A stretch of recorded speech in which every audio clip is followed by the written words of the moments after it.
And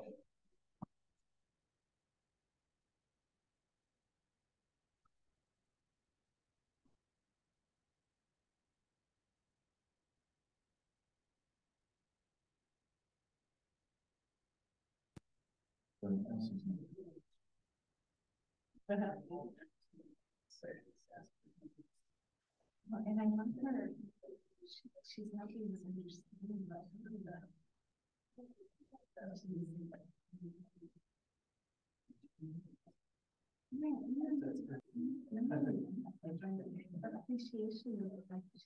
We'll get started in about 5 minutes just to let individuals trickle in.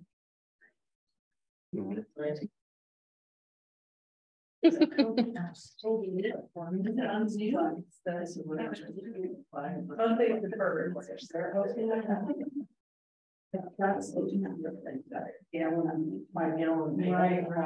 it's not so heavy. And they said they would, I think you put it in like that. It'll break. It's so good sometimes. But what really works well is you have 2 people,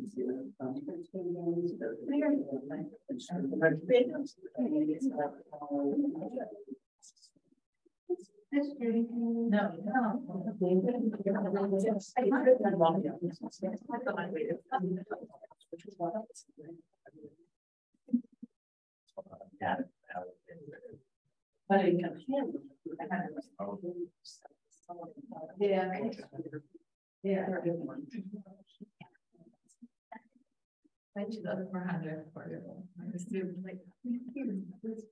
All right, so we'll get started here. Thank you for coming.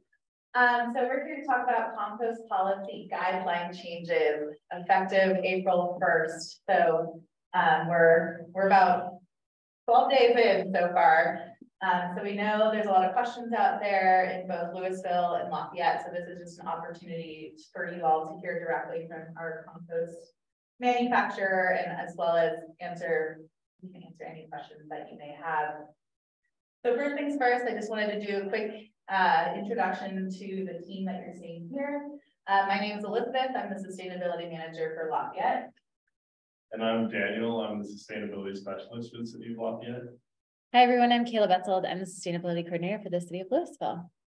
And I'm Tim Sander. I'm the Marketing Manager for Lafayette.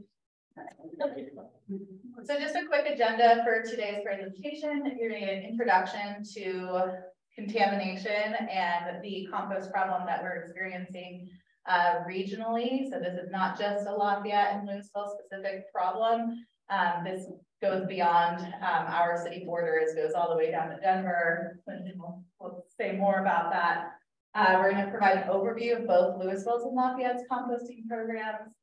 What is compost? And we'll also do a dive into the new compost guidelines, as well as what's next. What does it mean for both of our communities? So with that, I'll introduce Clinton. Okay. Well, guys, thank you for those of you that came down today, and I'm happy to present on this and try to get some clarity, some understanding why we had to make the changes that we made.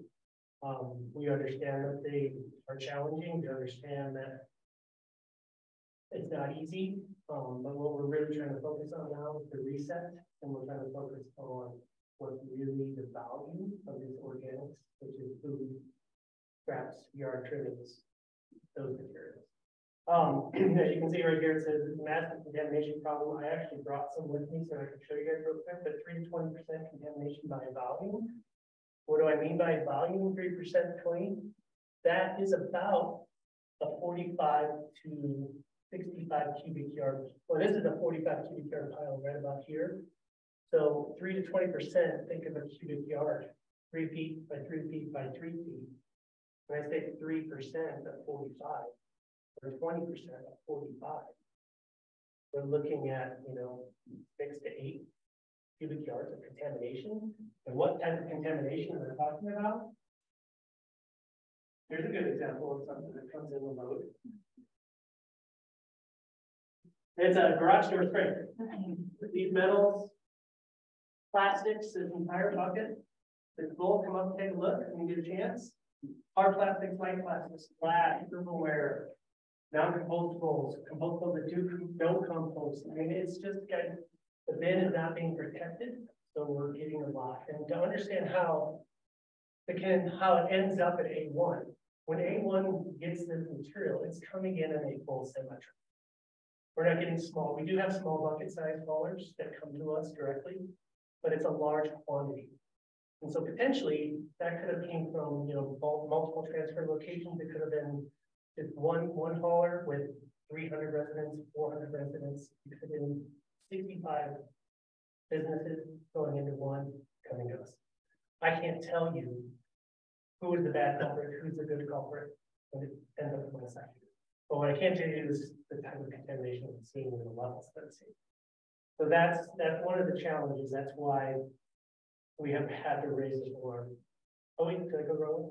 No, you're good. I really want you guys to ask me some questions on this. Well, should we take questions? Do you want to dive into questions on this? We can make this interactive. Yeah, it's complicated. And I want you guys to ask. This is just horrible. Yeah. And so people need to be educated. I don't understand why they don't know what is compost and what is not. That's another story.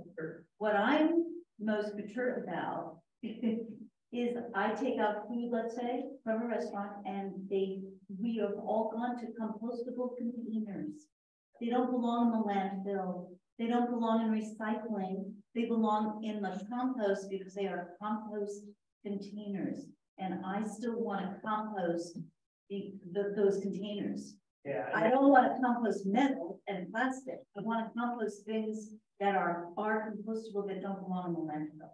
And that's my frustration because it's clearly a legit item to compost. I think we'll get that more towards the end of the presentation, so I'll be happy to touch on that. Okay.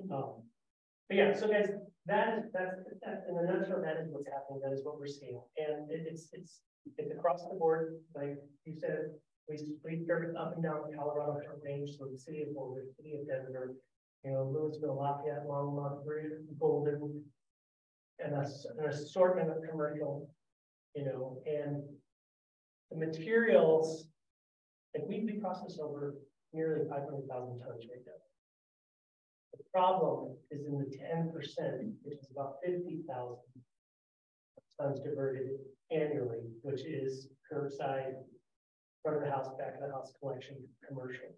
That other 450,000 cubic yards of organics that we're processing is controlled, not being touched. It's not getting commingled. It's coming from environments that are putting the same thing in the same bin, and that's it. So it comes back to we need sortation and accountability at every touch point. It's what's going to solve this problem. And the reason why we reset, we wanted to simplify it. Get back. Okay. Could you repeat what you said? All those numbers, the quantities. So you've got like And food manufacturers that are bringing just food waste, and so that's not getting. Yeah. So it's not commingled like curbside. It's just like exactly. agriculture. A farmer has waste from his farm that not so much. We don't process any kind of manures. or like corn husk. Exactly. That's a good example. Big truckload full of potatoes, Latrino Foods, extra cheese, Coors Brewing Company, beer residuals, JBS. Potentially they have some kind of a blunt, like I said, I think a blunt from an animal that's organic material that can be processed. It's not getting its control. It's not getting any opportunity for. And that's the bulk of what you compost, but it's the consumer households that are having a hard time. And restaurants and businesses and. No, it's the challenge is, there could be, you could be on a route, and Mark's sitting here, you could really talk to this too, is like, you could have a route of 300 homes, 300 bins, and 290 of them are perfect bins. But then there's 5 that someone put the wrong thing in, someone walked by and put the wrong thing in, and then that all shows up at A1, and Mark just maybe didn't see it. They just didn't, we try our best. Shows up at A1, full of glass, shatters. The whole load is a mess because we have now lost the confidence in that load because we just discovered this. And we have to reject it. That's the challenge we're facing right now. It's really, it's hard, but there's opportunities down the road to put in sortation, to put in mechanisms and devices to protect these organisms, but also the public just has to simply really pull back and put the right thing in the right bin. You know? Not rocket science. But it's got to be all of us. It's not, you know, like, it's just a challenge, but I firmly believe we can get there and we will. And we want to do this first. So yeah, I'll be back. You guys got to cut me off. But I really, the other thing that I'm going to touch on here, guys, on contamination is. So yeah, next we'll give a little bit of an overview on the compost programs of our city. So the City of Lafayette compost program started in 2015 when we first partnered with a single family hauler. And today we partner with Republic Services for once a week services of compost. Louisville also started composting in 2008. And currently they're also being serviced by Republic Services. So we do have reps from Republic Services here today. They have done a great job working with the drivers, making sure the drivers are vigilant when they're going out and servicing both Lafayette and Louisville and looking for contamination in the compost carts. But again, it is hard because they can only see the top surface of the compost bin, not what's underneath. And a lot of residents are hiding cans or drywall or anything underneath yard or food material. Oh man, materials placed in the compost cart that cannot be composted. So guys, what do we see? Top of the list right there, plastics, glass, and metal are on the top. Like hard plastics and lightweight plastics are probably the most common contaminants. Glass is the most difficult. Glass breaks into 1,000 little pieces. Cannot get it out through the entire process. It will end up in the finished product. And it directly creates a safety hazard with the finished compost. Like if that compost is going to be top dressed across the grass or something put in your garden, potentially you can poke in it. Potentially your kid could step on it. We've had this happen. We've had to bring product back. Last year alone, we spent around $200,000 in returned product where we went, dug it out by hand, loaded it back up, brought in new product, and took it back. We believe in our product. We believe in our finished product. The quality has to be a high standard. Other things that are coming along with this: dog food in a compostable bag, diapers. Diapers are, like you might go, diapers, why would someone throw a diaper in a compost bin? They're not, what's happening is this is a front of the house collection. Maybe it's in a bathroom, going after the paper towels. Commercial, someone comes in, changes their diaper with their child, turns, goes in the bin. They might have thought it was a trash bin.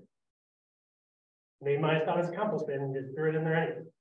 You know, so like these are all the types of things that we're seeing, and it has to do with the collection process, has to do with the accountability of the bin, where the bin is, and so on. You know, yeah, I mean, when I started auditing these loads back in June of last year and working with the haulers and notifying everybody what we were seeing. And that day I started, I pulled a 46-inch plasma screen TV out of the load.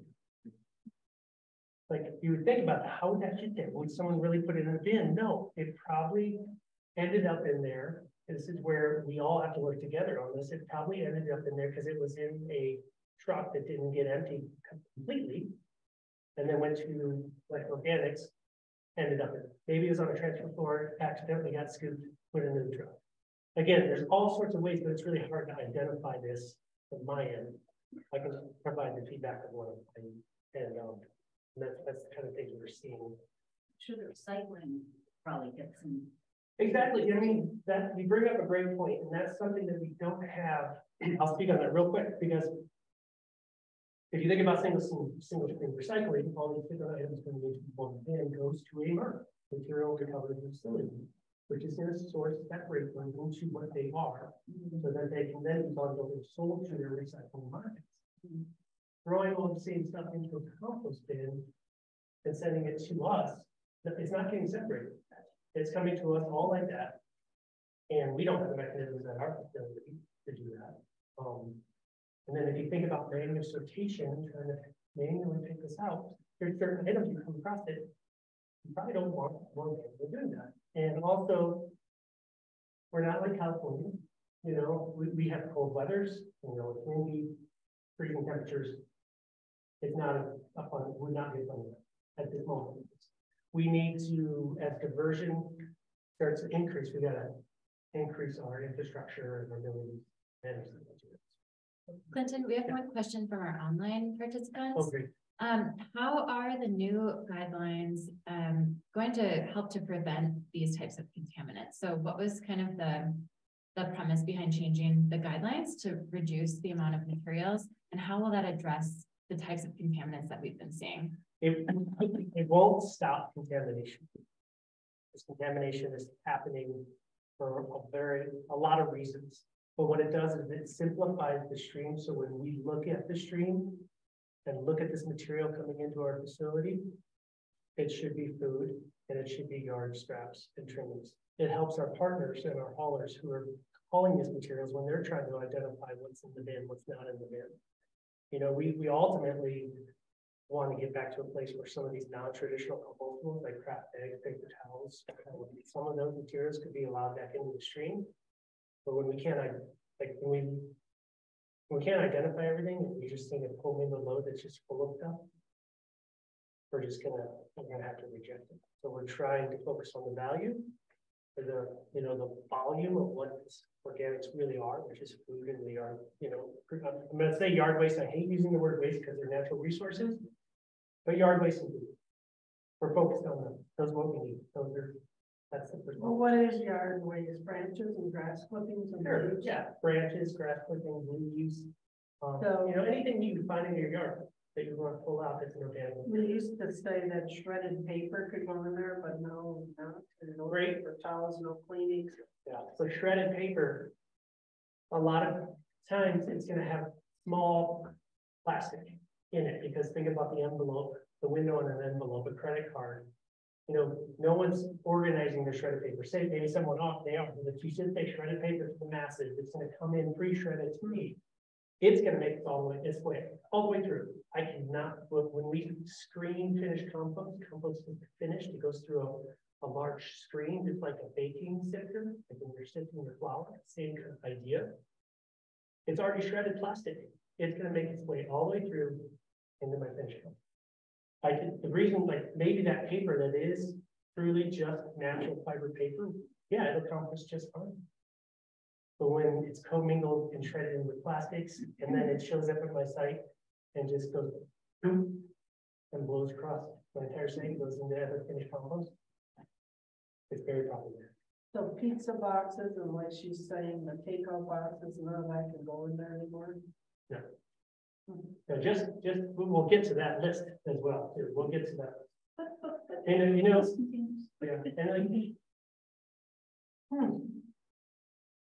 we'll get to this. So here's a good example. Small pieces of glass and plastic cannot be used.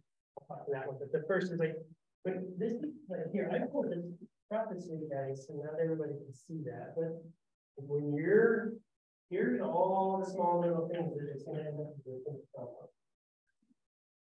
Like fruit stickers, small little things. We just will not get it all the way out. There's another story behind that too, but that's what's happening. It ends up in the fish pot, and it's not marketed. And I was explaining to Daniel, it's like, what? Not this a second, but I figured this out the other day. It's a really good example. So these are 1 gallon buckets, right? Yeah. Yeah. So here's 2 1-gallon buckets. Okay, so has anybody seen tractor trailer, semi truck going down the highway, full size semi trailer? That, if it's a shredded material, it's not 100 feet. So on that side of the trailer, that's like 2 of those trailers in this room. In my finished compost at the highest level, there's that much. There'd be 4 of these in this room. And it's any compost. So you think about that, that's not very much. It doesn't feel like very much, is it? But that's enough to make this problematic. I remember getting compost from the city of Lafayette years ago, and it had plastic all in it. And at the free compost giveaway that's happening tomorrow, and I was so disappointed. Yeah. And you know, I wasn't like mad at anyone. I just was like, this is evidence that people don't fit, you know, like this. Yeah. There's contamination getting in there, and there's plastic in there, and it's not supposed to be. And there's problems, you know. Yeah, and then, you know, and like, honestly, and this is where compost will come into play. Is like we ultimately we want to have quality products, quality finished compost because of the why and what they can provide to our environment. But we don't want to just continually be adding small amounts of contamination back into the environment. We just want to make sure we put the right things in. And that's the organic material, and keep everything else out because it's so problematic for us right now. Here. I can't drive home any more than that. That one could be dirt, by the way. I just remember. No, it has to be dirt. But yeah, great. What is compost? You want me to talk this one? This name? Yeah. Compost. So this is where I get excited. So what is compost? Compost is a soil amendment. What's that mean? So compost is not something you plant into. You can't plant in the compost. Some, like our biocomp, we can. They call it the good fruit because we actually could plant into it. It'd be okay. But it's a soil amendment that's going to provide nutrients back to your soil. It also has what's called organic matter. Organic matter is so valuable to your soil. You put organic matter back into your soil. 1% organic matter retains 27,000 gallons per acre. Most Colorado soils have 1.2 organic matter levels right now. You can get it up to 5. So say you get your organic matter level up in the next 2 to 3 years from applying compost in the spring and the fall. 2 to 3 years. You just increased your water retention in your yard nearly 5-fold. So that's 138,000 gallons per acre. You're at a 5% again. That's just one amazing benefit, water retention, that compost provides. But when we get these materials at A1 Organics, you know, we're talking about carbon, which is like a wood. You're talking about nitrogen, which is your food, giving your microbes the energy, and then you mix that together, a little bit of air, a little bit of water. You're composting, off to the races. So it's just the material is so valuable. So that not only are you creating this amazing soil amendment, sequesters carbon, but when you're pulling these resources out of the landfills, you're reducing the carbon, or I'm sorry, you're pulling greenhouse gases out of the environment because they don't have to sit there and decay in our own environment. They're going to come, we're going to turn them into. I don't want to dive too deep into what composting is. I could go really crazy on it, but I shouldn't. So, but ultimately, like I said, carbon sequestration, water retention, restoring your soil back to the natural state that it should be. Better plants, better food. I mean, this is one of the environments where recycling is so incredible. Like organics recycling has so much local benefits. It really truly does. It's a closed loop system. It's amazing. So I did want to add, at least here in Lafayette, we jumped from 1 million gallons per month to 10 million in the dry season due to irrigation, and compost can really help reduce the amount of times you need to water your areas. yeah. I mean, like once that clicks, like we call agriculture the sleeping elephant for compost application, because if Colorado agriculture, even just 10% started using all of the compost that we produce, we cannot even come close to keeping it. The other end market is agriculture. We have an amazing opportunity to restore our soils with compost made from delivered water. So this, That's where I sit down. that's okay. So this picture is actually in part seen by Republic Services drivers. Some you can easily tell right away that cannot be composted. And then others is a little bit more difficult. There are compostable poop bags out in the market that does not make dog poop compostable just because it's in a small 3-gallon bag.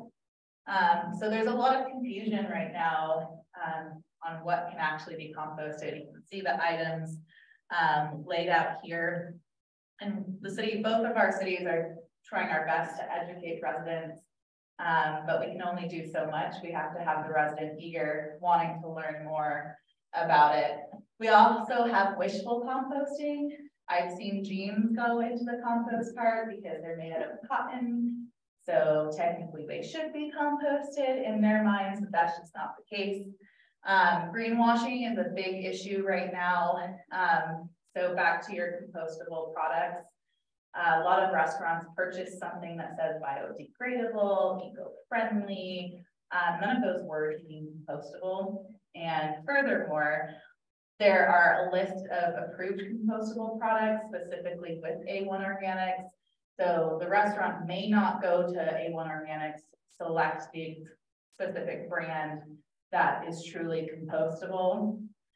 So there's a lot of different products out there claiming to be earth-friendly, eco-friendly, biodegradable. There's all these green words that don't mean they're truly compostable and actually have a lot of plastic mixed in when they create that final product. So again, that still adds to the confusion. The restaurant wants to do the right thing, but in the end, it's not truly compostable. So there's just a lot of unknowns, which is one of the other reasons why compostable products are taken off of the list because of how much greenwashing there is currently. And a good example of that, as I brought this down, we can speak of greenwashing. So, and these were pulled out yesterday out of a windrow. A windrow is one of our technologies, so like the composting pile, so large scale. That windrow has been in process about 4 months. Our normal processing time is around 60, 90 days, mature for 30 days, market in 120 days. So that's about the time frame of compost processing. This was only 4 months. So, like you say about greenwashing, so tell me which one's compostable. Real quick, which one's good?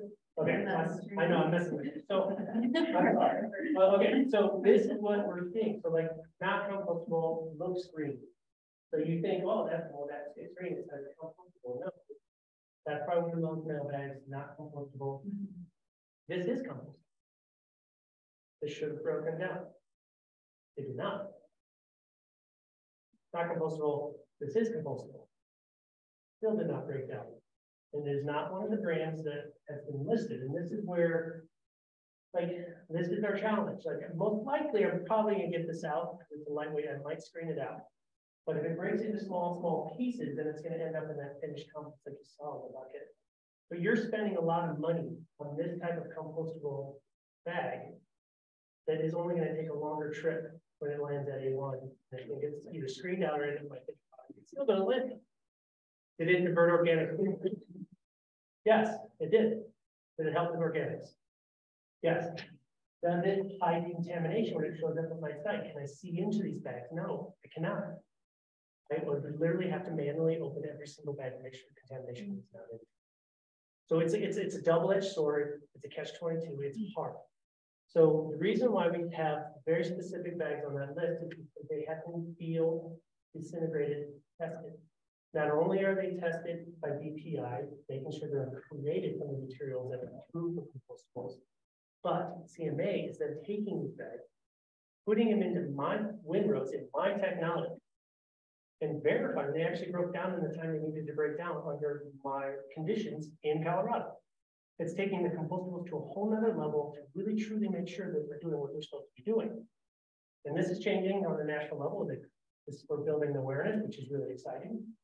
But that's why we have selected those CMA bags. They are BPI certified as well, but the CMA is also taken at that next level field integration test that verify. I mean, it gives the consumer the confidence their purchase is really going to work the way it's meant to work. You're saying those are allowed? Those are allowed, 100%. So the ones that are allowed, we're going to go to this next. We can come back to this. What a segue. Yeah, we jumped really fast. We can come back to these slides. But Yeah, bio bag, eco safe, nature bag, bio sack. And like, guys, this is what's exciting. So like, let me tell you, like, I got good news. So good news is, like, this, the reason why we allowed the 3-gallon bag only is because we recognized the bag was going to be a huge hurdle for everybody up and down the country. And we still know that the bag is hard, but you gotta understand, the bags are so hard. It's so just a challenging to us because it's a Trojan horse. It hides contamination. For haulers, it hides it. For us, we can't see it. It hides it. So until we can really confirm that nothing's in that bag, we made the exception for the 3-gallon bag to support these types of programs, support our local smaller haulers that are doing bucket size, bucket type programs. And because we understand the yuck factor, we understand that it's cold in the winter. You want to pull your organics into a bin, and then if you see your bin, makes it really hard. We get it. We truly do. We understand that. And so we're trying to work with everybody on that one as well. So we got to make sure there's no contamination in it. And so, and also I want you to use ones that are going to break down. Now just going to screen out. So, oh, good news. So private labels are the hardest. Like if you go to King Super, you go to Safeway, you go to Walmart, you go to any one of your major grocery stores, you want to go in, see the private label bag. Okay, what is that? Is that a bio bag? Is that EcoSafe? Is that one of the major players that is manufacturing it? So I have been actively working with CMA and other bag companies, and they are not only getting their market increasing in these specific bags, but we have private label bag manufacturers getting field tested for disintegration to make sure that they really work. That's amazing. And so like Kings, I'm pretty sure, I don't know if this yet, but I'm pretty sure Safeway, that private label is going to be just fine. And I'm pretty sure we're going to be close to getting Super's private labels fine, which is it's been a huge deal for us. I'm trying to figure that out. We're getting close. I feel like it says something on your website. We're supposed to put a sticker on our compost bin if we're following the new procedures or something. That might be something that's not my requirement. That might be a city requirement. So we recognize that your cart lids may have misleading information because it's outdated and very expensive to swap out those carts and those lids. So at least for the city of Lafayette, and if you're from Louisville, you're more than welcome to take one of those stickers as well. But we did create new stickers that residents may put on their cart lid over the old information. Oh, that's but wasn't saying that yes, we're committed to doing this. And nope, it's just an educational tool for us to help you think this year. You know, some states are doing that, yeah, and they're placing fines to individuals who do not compost correctly. We're not at that point yet. Not saying we'll never be at that point, but it's an option that we're looking at if trends continue and that education piece is not all the way there. Well, my question is, look at the size of Lafayette. Is it 30,000 people? I don't know. Keep going, and we have a handful of people here, so I get confused about how we're going to get there. I mean, does nobody care, or? Well, I mean, what do we have? 12 people out of all the people in the city showed up to understand how to do the program. So we're doing a multifaceted approach to outreach and education. For example, with our haulers, they have oops tags that they will place on your cart, and Susan has one. So if you've received one of those, that means something's wrong. They couldn't service your container. So Republic has been putting those tags on carts, notifying the resident that you have paper, you have something that doesn't belong in the compost container. We're also partnering with EcoCycle as well as Boulder County to promote the information. This is a great example of a partnership where Louisville and Lafayette came together to provide this presentation. Lafayette has a What Goes Where guide that's always up to date on our website. So we're advertising that on social media to get individuals used to, I have this item, what bin do I throw it in? They can easily look it up on that tool. So there's definitely variety of ways to try to target education, but it does require the resident to. Well, what about doing presentation in schools and helping children understand so they can go and talk to their parents about. So we do that. There's a Green Start program through ADSD. I've done presentations at school. Kayla's done presentations at school. Okay. So we are trying. Yeah, we work really closely with the Boulder Valley School District sustainability folks. So we have regular meetings with them and, you know, they kind of, you know, they do presentations on their own too within the school district. Yeah, I mean, Boulder School did a lot. It was a great thing. Like, I mean, tomorrow I have 3 tours. And Friday I have another tour. And like, we're doing live video tomorrow. There's a small group that Jeff and Paige. Have you guys heard of Jeff and Paige? Yeah. Yeah, okay. I didn't know these people. Jeff and Paige. You're the only one that does it. I have 3 children. It's kind of funny. Well, they're coming up tomorrow. So we're building some educational videos around this, you know, like it. I mean, I know it's very small, but we're all stewards of this. And like, I challenge you this. Next time your compost bin's out, collection's coming down the road in the morning, grab your coffee, walk down your block, start opening it. Take a peek in there, see what your neighbors do. And then if you see something, walk up to your neighbors, hey, should have been in the compost bin. This is why. Yeah, that's a good way to make friends. No, we thought about it. I mean, it sounds good. And it's what, like, yeah, we got a terribly hard challenge. It is, and again, guys, it's not. And the only A lot of people option do. is not to compost, but that doesn't make sense either. I can see. We'll get there. I mean, we're in this too. You know, we're the last line. Are there TV commercials? I don't watch TV, so I don't know. There have been news articles and news stories on this.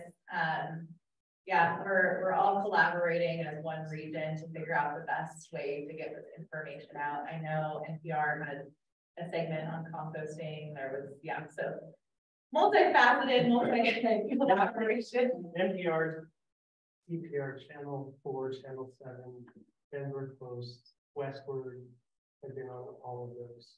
And Well, I guess I didn't realize it changed until I came to this meeting. I mean, I tried to open my. I know, with all this social media, that you'd be out there just now. So the city has all the updated information on the website? Yep. Okay, good. Do you have enough stickers that we take some more back for like neighborhoods and stuff like that?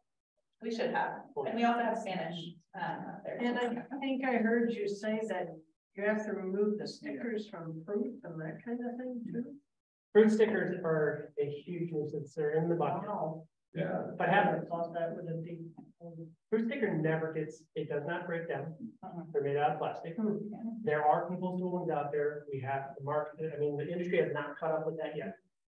Someday on a national level, I think fruit stickers are going to go, and then we're going to find better solutions to that. But let me put this in a different perspective for you on a fruit sticker. So if, let's say you have your garden, and you just put down a half a cubic yard of compost and you look in it, you know, it's a food waste compost, recycled, wonderful, great material. And you looked at it and you go, oh, there's a fruit sticker. Oh, there's another one. You might pick it out and go, oh, it's a fruit sticker. Made from vegetables and fruits, organic. But that's not the same conversation when you look down at that and you pull out glass, you pull out plastic. I mean, we don't want fruit stickers in there, don't get me wrong, don't want them. But it's not, fruit stickers are not the number one problem. What about bones? Bones, no problem. Meat, no problem. Weeds, no problem. Weed seeds, no problem. That's just an organic material. We have the temperatures and the facility to just take care of it. It's not a problem. Fruit sticker, will go away, you know. But I have lots of fruit stickers. I saw in Canada, they have a national program for fruit stickers right now in Canada. I was in school. They're getting ready to launch. And they're collecting fruit stickers, and then that turns into a donation to the school. You know, like there's cool, really cool programs going on. And like I see, like you guys could do, Lafayette or Louisville could do a fruit sticker competition on your bin. Who's got the most fruit stickers on that bin?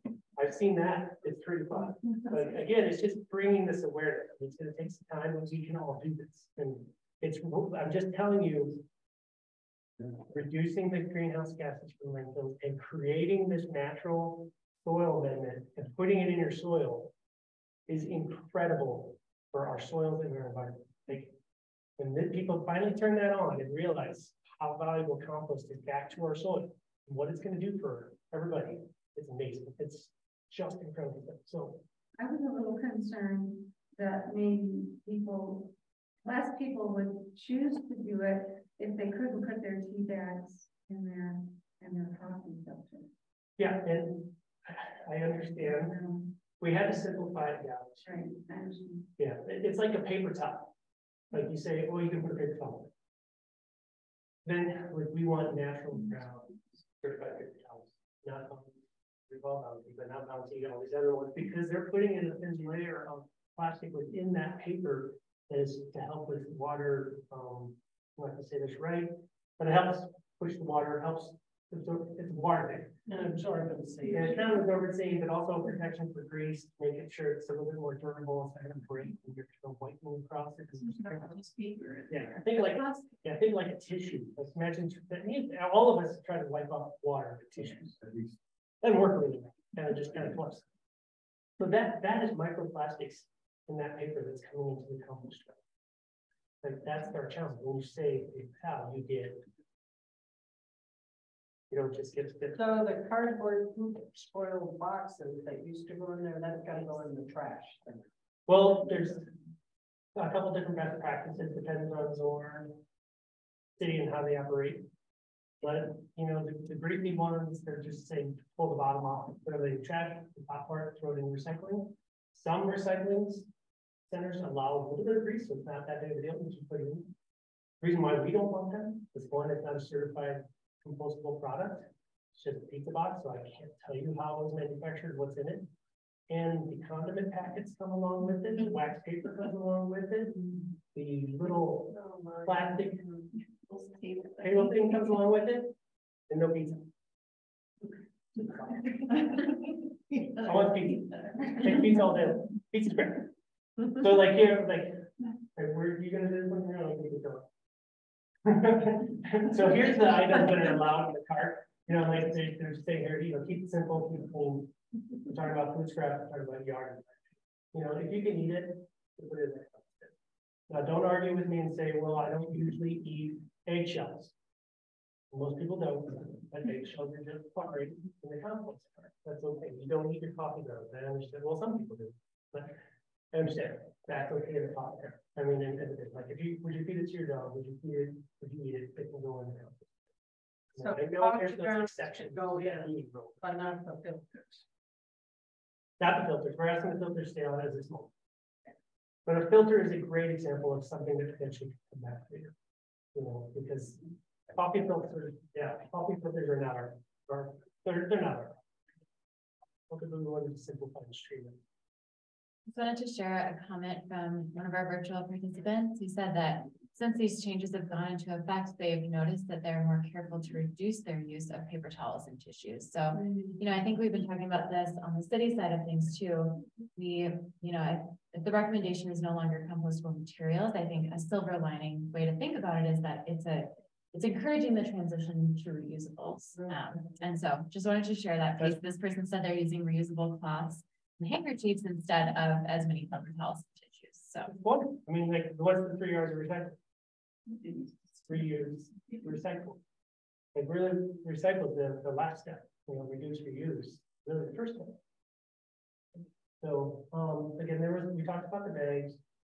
Oh, there's big questions on the skip on the So I don't have.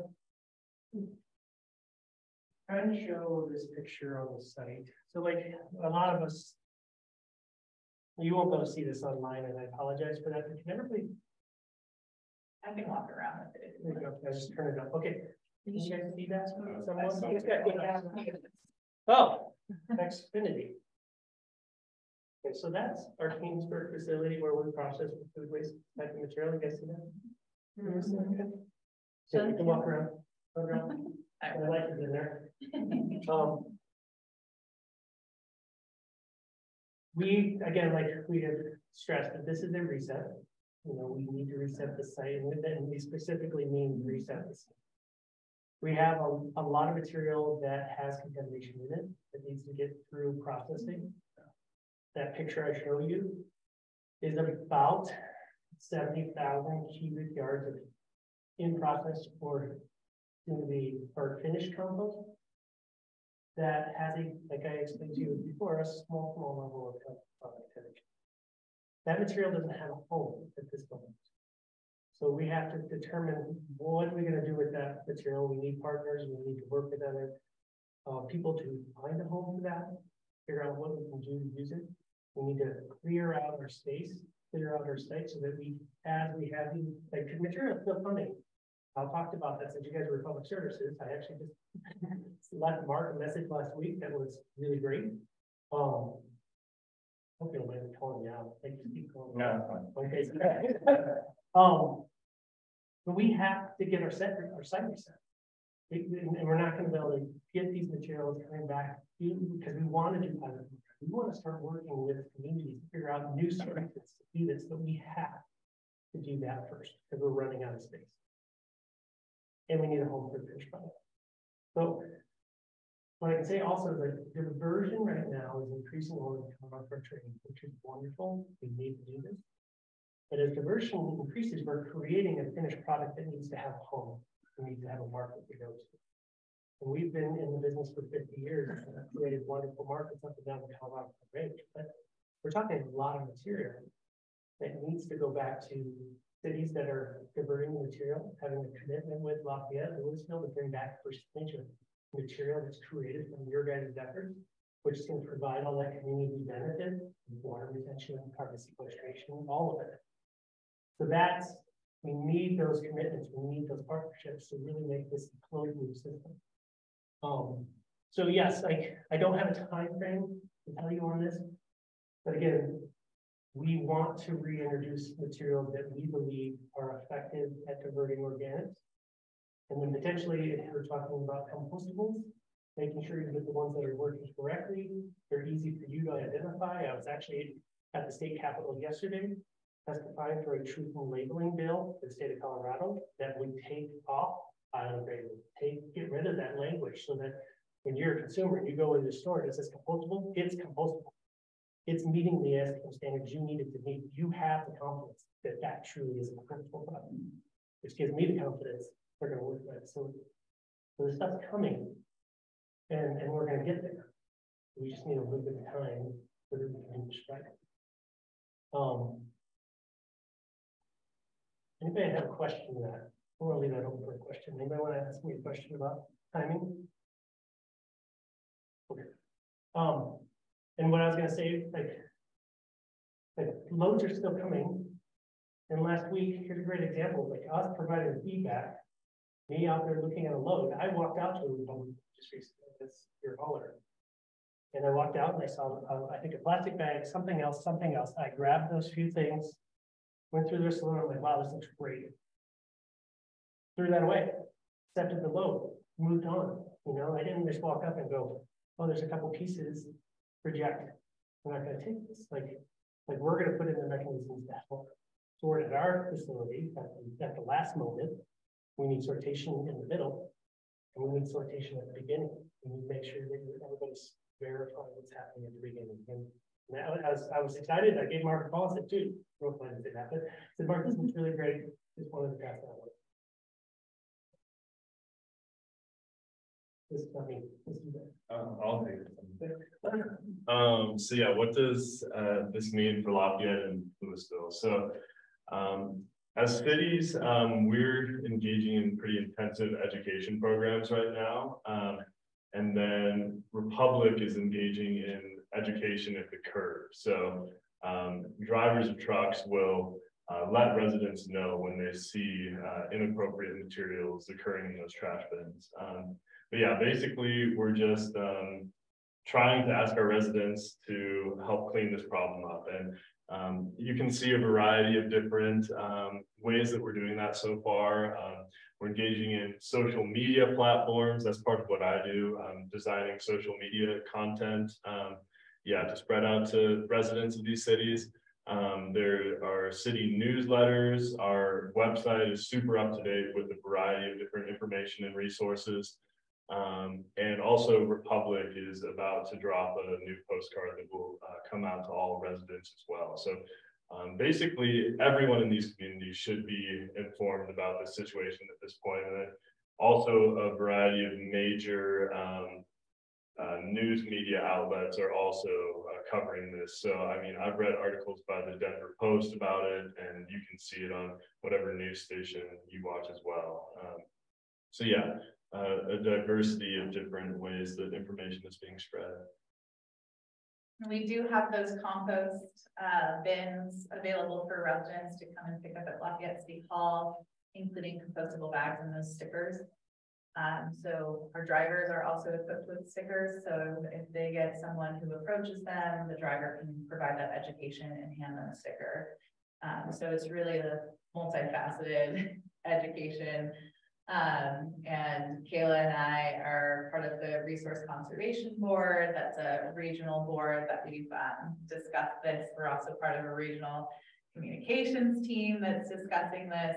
But again, it's not just Lafayette and Louisville, it is everyone across the Front Range. And we're doing our best to try to figure out what's the best way to educate, how can we get this information out to all of the residents, what innovative ways can we engage to get individuals to realize the importance of putting the right materials in the compost cart and do it the right way all the time. Yeah, so if you know anyone that's interested, feel free to let them know that we have all those materials available at City Hall. Can we take one home tonight? Yeah, absolutely. That's why we brought them. And you guys, you don't have to use the bag. You don't have to use the bag in that little bucket. You just fill it up in there and put it into your bin, and then rinse your bucket, and rinse your bin. There's other states that have been doing that for years. And just saying, you don't have to use the bag. I know the bag's there, but you really don't have to use it. You can throw it in there. Can you make requests for seeking engagement? Yeah. And yeah, that was a great point about not needing to use the bag. Like in my family, I always grew up just using like a coffee tin with the lid that sealed on there, and you can't even smell anything at all, even if it's sitting on your kitchen countertop. Folgers coffee containers were great. Oops.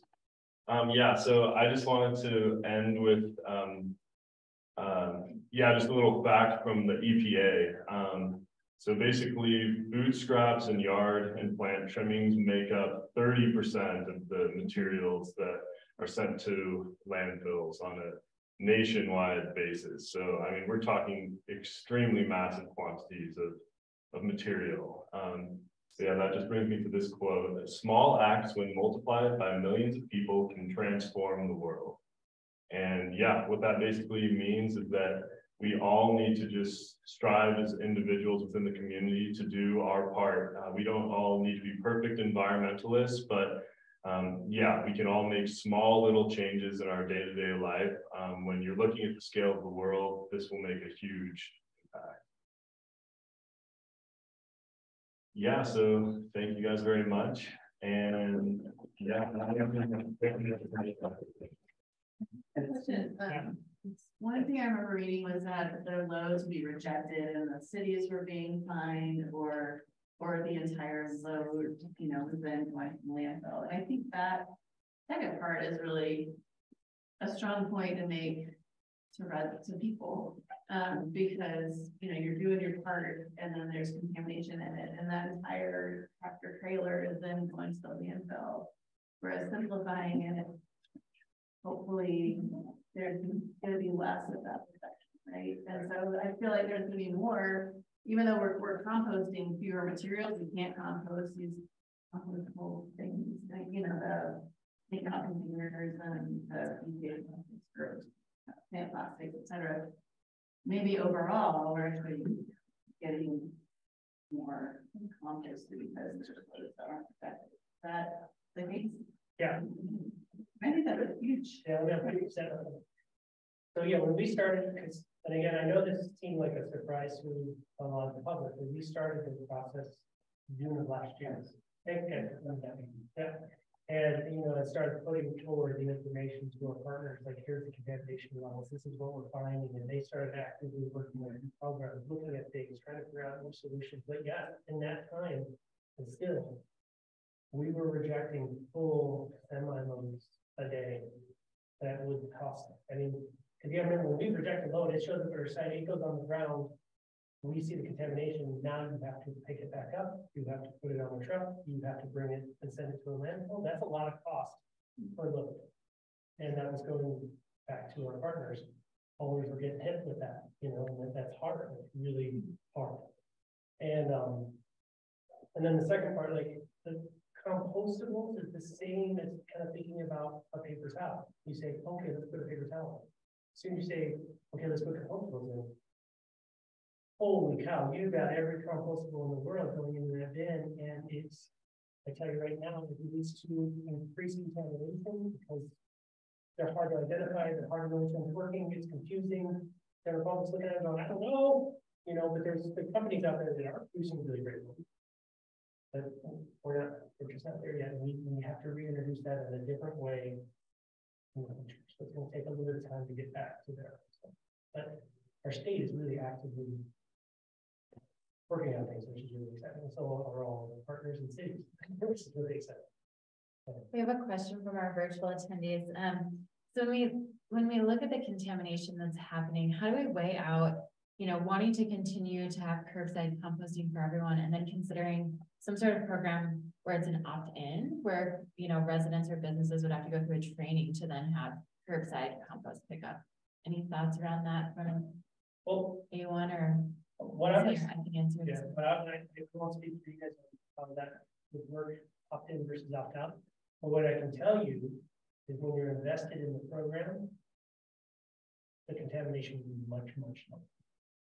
And also, when you start small and grow the program, so say you just start with yard waste first, or yard tool, and then move into food after a year or two, it gives the opportunity for everybody to start figuring out and understanding something versus putting it all in and so I'll just do that.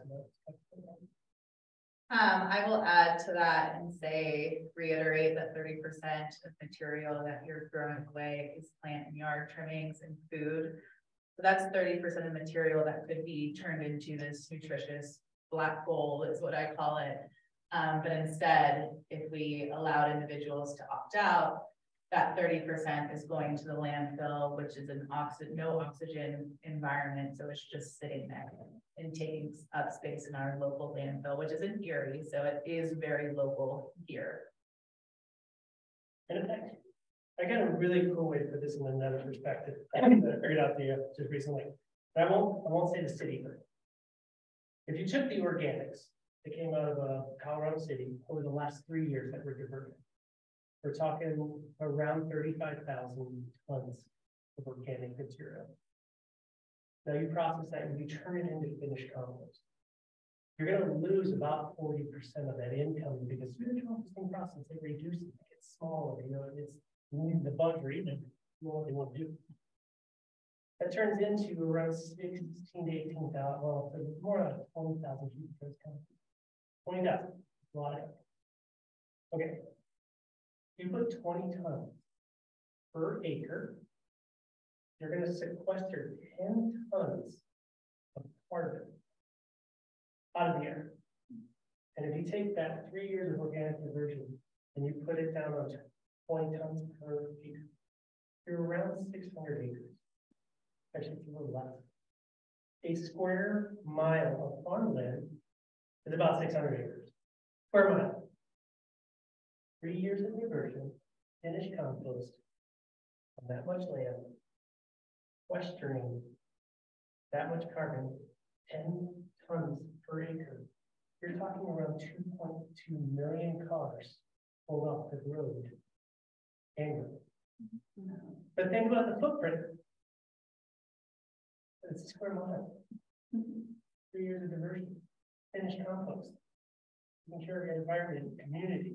Giving back, sequestering water. I'm just talking about here.